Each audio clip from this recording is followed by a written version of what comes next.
اللہ نے انسان کو پیدا کرنے کا فیصلہ کیوں کیا؟ وہ کون سا راز تھا جس نے پوری کائنات کو ہلا کر رکھ دیا؟ وہ لمحہ جب اللہ نے فرشتوں کو اعلان کیا کہ میں زمین میں اپنا خلیفہ بنانے والا ہوں۔ اس اعلان نے آسمانوں میں کیسے خاموشی بکھیر دی۔ السلام علیکم ورحمۃ اللہ وبرکاتہ۔ میں ہوں سمینہ رحیم اور آپ دیکھ رہے ہیں نور نیمل چینل۔ آج کی ویڈیو میں ہم آپ کو وہ عظیم ترین لمحہ سنانے والے ہیں، وہ لمحہ جب پہلے انسان حضرت آدم علیہ السلام کو وجود ملا، جب اللہ نے خود اپنے ہاتھوں سے انہیں بنایا اور جب فرشتوں نے ایک انسان کے سامنے سجدہ کیا۔ معزز سامعین، اگر انسان کی حقیقت کیا ہے، انسان اشرف المخلوقات کیوں ہے، آئیے اس روحانی سفر کا آغاز کرتے ہیں۔ آسمانوں پر سکوت تھا، نور ہی نور تھا، کوئی شور نہیں تھا۔ فرشتے اپنے رب کی تسبیح میں مصروف تھے۔ سبحانک اللہم، ہم تیری حمد کے ساتھ تسبیح بیان کرتے ہیں۔ تب رب ذوالجلال کی طرف سے ایک اعلان آیا، ایسا اعلان جس نے پوری کائنات کو ہلا کر رکھ دیا۔ اللہ جل شانہ نے فرمایا، میں زمین میں اپنا نائب، اپنا خلیفہ بنانے والا ہوں۔ فرشتے حیران ہوئے، ادب سے عرض کیا، اے ہمارے رب، کیا تو وہاں ایسے کو بنائے گا جو فساد کرے گا، خون بہائے گا، اور ہم تو تیری حمد اور پاکیزگی بیان کرتے ہیں۔ اللہ جل شانہ نے جواب دیا، میں وہ جانتا ہوں جو تم نہیں جانتے۔ یہاں انسان کا مقام متعین ہوا۔ انسان ابھی بنا بھی نہیں مگر اس کی فضیلت کا اعلان ہو چکا تھا۔ اللہ نے فرشتوں کو حکم دیا کہ زمین کے مختلف حصوں سے مٹی لاؤ، کہیں نرم، کہیں سخت، کوئی تحمل والا، کوئی جلد باز۔ فرشتے مٹی اکٹھی کر کے لائے۔ اللہ نے اسے پانی سے گوندا، پھر اس مٹی کو ایک خاص شکل میں ڈھالا۔ یہ انسان کا پہلا وجود تھا، ایک بے جان جسم جو مٹی سے بنا ہوا تھا مگر اللہ کے حکم کا منتظر تھا۔ معزز سامعین، یہ وہ لمحہ ہے جو انسان کے شرف کی اصل بنیاد ہے۔ اللہ جل شانہ نے فرمایا، جب میں اسے بنا کر اس میں اپنی روح پھونک دوں، اللہ کی روح کا اضافہ، یہی انسان کی اصل عظمت ہے۔ یہی وہ راز ہے جو فرشتے نہیں سمجھ سکے تھے۔ جب روح آدم کے جسم میں داخل ہوئی، سب سے پہلے آنکھوں میں نور آیا، پھر دل دھڑکا، پھر حضرت آدم علیہ السلام نے عطس لیا۔ اللہ نے انہیں سکھایا کہ کہنا کیا ہے، الحمدللہ رب العالمین، یرحمک ربک یا آدم، اے آدم، تم پر تمہارے رب کی رحمت ہو۔ انسان کا پہلا جملہ الحمدللہ اور اللہ کا جواب رحمت۔ کتنی محبت ہے رب اور بندے کے درمیان۔ جب آدم مکمل ہو گئے، زمین و آسمان پر پھر اعلان ہوا کہ آدم کے سامنے سجدے میں گر جاؤ۔ سب فرشتے جھک گئے۔ سجدہ تعظیمی تھا، عبادت نہیں، کیونکہ حکم الہی تھا۔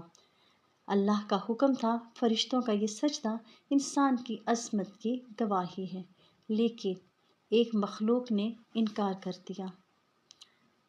ابلیس نے کہا کہ میں آگ سے بنا ہوں، یہ مٹی سے بنا ہے، میں کیسے جھک جاؤں؟ یہ غرور انسان کے خلاف پہلی دشمنی تھی۔ اللہ نے اسے زائدہ درگاہ قرار دیا اور اعلان ہوا کہ یہ میرا بندہ ہے، یہ زمین پر آباد ہوگا اور میں اسے آزماؤں گا۔ معزز سامعین، یہاں سے انسان کا امتحان شروع ہوا اور انسان کو عزت بھی ملی، ذمہ داری بھی ملی۔ اللہ نے آدم کو تمام چیزوں کے نام سکھائے۔ انسان کا شرف روح کے ساتھ علم بھی ہے۔ پھر اللہ نے فرشتوں سے پوچھا، اگر تم سچے ہو تو ان چیزوں کے نام بتاؤ۔ فرشتے عاجز ہو گئے، اے رب، ہمیں صرف وہی علم ہے جو تو نے دیا ہے۔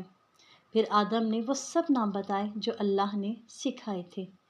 یہ اعلان تھا کہ انسان سیکھ سکتا ہے، انسان آگے بڑھ سکتا ہے، انسان علم کے ذریعے اللہ کے قریب ہو سکتا ہے۔ یہ انسان کی اصل طاقت ہے۔ اللہ نے آدم اور حوا کو جنت میں بسایا، سب نعمتیں عطا کی، صرف ایک درخت سے روکا۔ یہ درخت نافرمانی کا امتحان تھا۔ ابلیس نے بہکایا، انسان بھول کر غلطی کر بیٹھا۔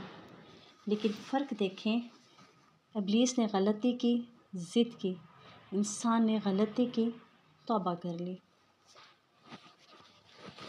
آدم نے کہا ربنا ظلمنا انفسنا، اے رب ہم نے اپنے اوپر ظلم کیا، اور اللہ نے فوراً معاف کر دیا۔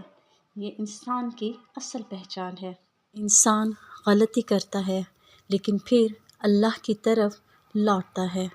اللہ جل شانہ نے فرمایا اترو زمین کی طرف، وہاں تمہیں رہنا ہے، بڑھنا ہے، آزمائے جانا ہے اور واپس میرے پاس آنا ہے۔ زمین سزا کا مقام نہیں تھی، یہ امتحان اور خلافت کا مقام تھا۔ آدم کو جنت سے نکال کر زمین پر بھیجنا تھا، در حقیقت انسان کو ذمہ داری دینا تھا۔ انسان یہاں محض رہنے نہیں آیا، انسان یہاں اللہ کا نمائندہ بن کر آیا۔ معزز سامعین، سوچیں اللہ نے انسان کو کیسے بتایا، کس محبت سے بنایا، کس عزت کے ساتھ دنیا میں بھیجا۔ انسان کو اپنی روح دی، انسان کو علم دیا، فرشتوں کو اس کے لیے جھکایا، دنیا کو اس کے لیے مسخر کیا، قرآن کو اس کی رہنمائی بنایا۔ انسان کمزور ضرور ہے لیکن اللہ کے قریب ترین بھی مخلوق یہی ہے۔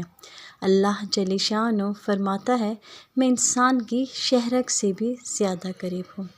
جب بندہ روتا ہے اللہ سنتا ہے، جب بندہ گرتا ہے اللہ تھام لیتا ہے، جب بندہ توبہ کرتا ہے اللہ اسے اٹھا لیتا ہے۔ یہ ہے انسان کی کہانی، محبت، غلطی، توبہ، معافی اور واپس اپنے رب کی طرف لوٹنے کی۔ حضرت آدم علیہ السلام کی پوری کہانی ہمیں 3 چیزیں سکھاتی ہے۔ ہم معمولی نہیں، ہمارے اندر اللہ کی طرف سے ڈالا ہوا نور ہے۔ ابلیس کی پہلی غلطی غرور تھی، انسان کی پہلی نیکی توبہ تھی۔ یہ دنیا ہماری منزل نہیں، صرف امتحان ہے۔ جس نے اپنے رب کو پہچان لیا اس نے اصل کامیابی پا لی۔ آئیے اللہ سے دعا کرتے ہیں کہ اللہ جس طرح تو نے آدم کو چن لیا ہمیں بھی اپنی اطاعت کے لیے چن لے۔ اے اللہ ہم تیری مخلوق ہیں، ہم کمزور ہیں، ہم غلطی کر جاتے ہیں، لیکن تیرے در سے ہٹ کر کوئی در نہیں۔ یا رب جس طرح تو نے آدم کو معاف کیا ہمیں بھی معاف فرما دے، آمین یا رب العالمین۔ اگر آپ کو ہماری ویڈیو پسند آئی ہو تو ہماری ویڈیو کو سبسکرائب کریں اور کمنٹس میں اپنی رائے کا ضرور اظہار کیجیے گا۔ دعا میں یاد رکھیے گا، جزاک اللہ خیرا کثیرا فی الدنیا والآخرہ۔